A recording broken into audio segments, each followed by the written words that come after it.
To connect an AOC monitor to a PC, start by checking the back of the monitor to determine the available video output ports, which may include HDMI, VGA, or a display port. Plug the correct cable from the monitor to the PC, ensuring the ports match, such as HDMI to HDMI or VGA to VGA.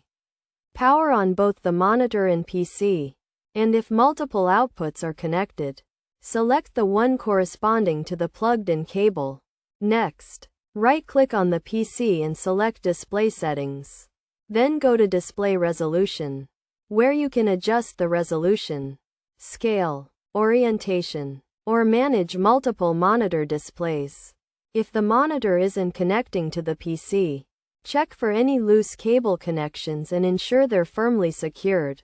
If a faulty cable is suspected, replace it with a new one, or try using a different port if the PC has multiple ports.